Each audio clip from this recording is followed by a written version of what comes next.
Jumpa kembali saudara-saudariku yang terkasih dalam Tuhan kita Yesus Kristus. Salam sejahtera untuk kita semua. Berkat Allah yang Maha Kuasa senantiasa menyertai kita. Marilah kita mendengarkan dan merenungkan bacaan-bacaan kitab suci hari Selasa tanggal 19 April tahun 2022. Bacaan pertama dari Kisah Para Rasul pasal 2 ayat 36 sampai 41. Jadi seluruh kaum Israel harus tahu dengan pasti bahwa Allah telah membuat Yesus yang kamu salibkan itu menjadi Tuhan dan Kristus. Ketika mereka mendengar hal itu, hati mereka sangat terharu. Lalu mereka bertanya kepada Petrus dan rasul-rasul yang lain, "Apakah yang harus kami perbuat, saudara-saudara?" Jawab Petrus kepada mereka, "Bertobatlah dan hendaklah kamu masing-masing memberi dirimu dibaptis dalam nama Yesus Kristus untuk pengampunan dosamu, maka kamu akan menerima karunia Roh Kudus. Sebab bagi kamulah janji itu dan bagi anak-anakmu dan bagi orang yang masih jauh, yaitu sebanyak yang akan dipanggil oleh Tuhan Allah kita." Dan dengan banyak perkataan lain lagi, ia memberi suatu kesaksian yang sungguh-sungguh, dan ia mengecam dan menasihati mereka, katanya, "Berilah dirimu diselamatkan dari angkatan yang jahat ini." Orang-orang yang menerima perkataannya itu memberi diri dibaptis, dan pada hari itu jumlah mereka bertambah kira-kira 3.000 jiwa. Demikianlah sabda Tuhan. Syukur kepada Allah. Semoga Tuhan beserta kita sekarang dan selama-lamanya. Inilah Injil suci menurut Yohanes. Dimuliakanlah Tuhan. Injil Yohanes pasal 20 ayat 11 sampai 18. Tetapi Maria berdiri dekat kubur itu dan menangis.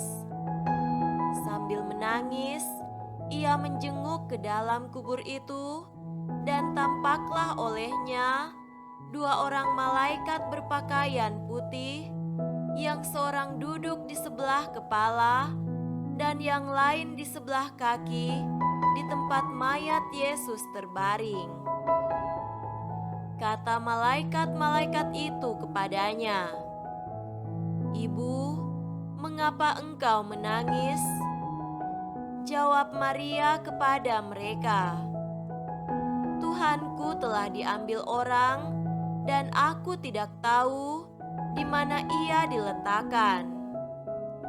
Sesudah berkata demikian, ia menoleh ke belakang dan melihat Yesus berdiri di situ, tetapi ia tidak tahu bahwa itu adalah Yesus.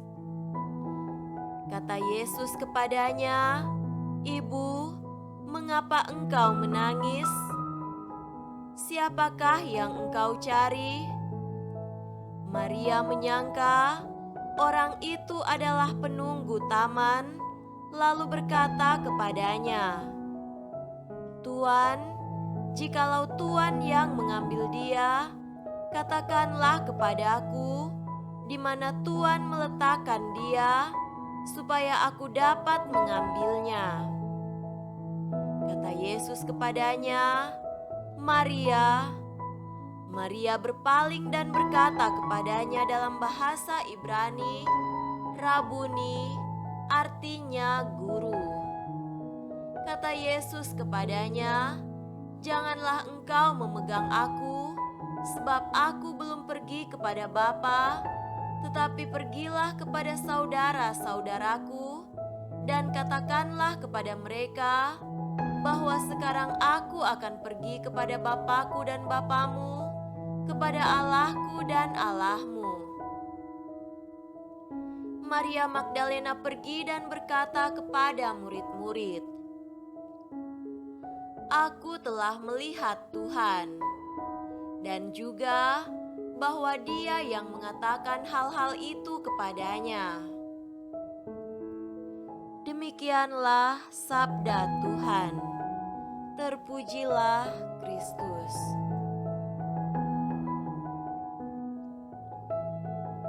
Saudara-saudariku yang terkasih dalam Tuhan kita Yesus Kristus, tema renungan kita pada hari ini adalah apa yang harus kami perbuat.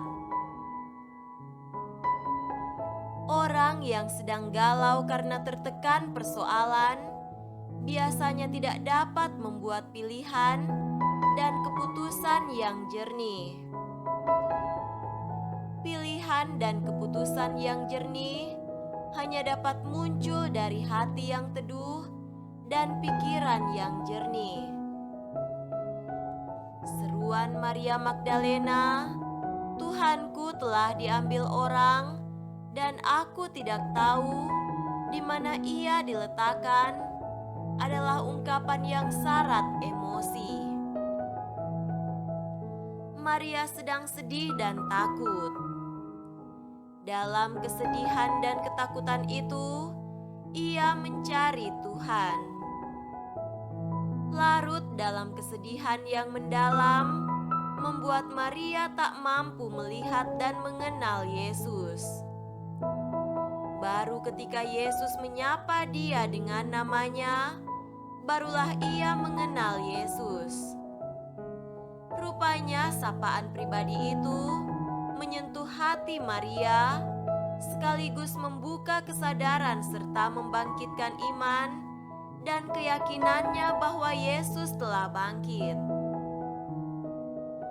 Ia pulang dengan sukacita dan memberitakannya kepada para murid Yesus bahwa Yesus telah bangkit.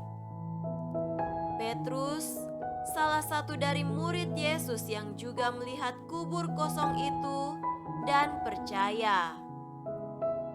Demikian iman muncul dari pengalaman perjumpaan dengan Yesus, entah langsung maupun tidak langsung. Saudaraku terkasih, tak dapat disangkal bahwa iman akan Yesus yang bangkit itu mendorong Petrus untuk bersaksi. Dalam bacaan pertama, kita mendengar kesaksian Petrus itu. Bagi Petrus, janji Allah untuk mengutus putranya telah diramalkan Daud ketika ia berbicara tentang seorang keturunan yang akan berkuasa. Ia adalah Mesias yang tidak ditinggalkan dalam dunia orang mati, tetapi dibangkitkan Allah. Petrus tegaskan, kami semua adalah saksi. Pengajaran Petrus itu lalu membangkitkan reaksi dari para pendengar. Apa yang harus kami perbuat?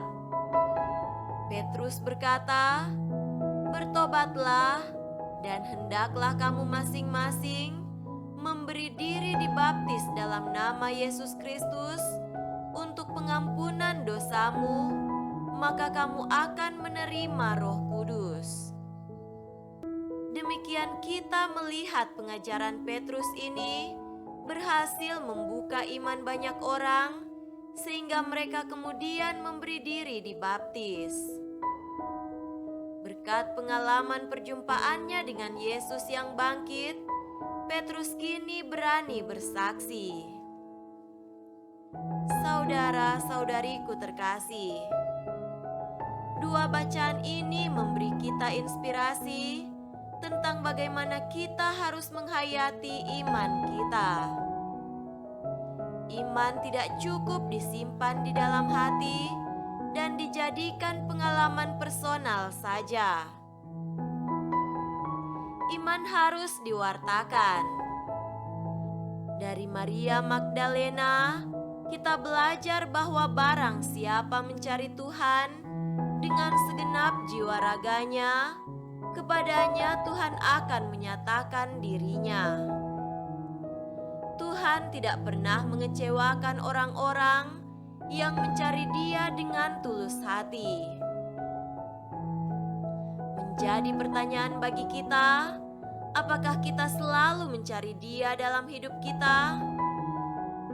Atau jangan-jangan kita mencari Dia baru ketika kita mengalami kesulitan atau sakit?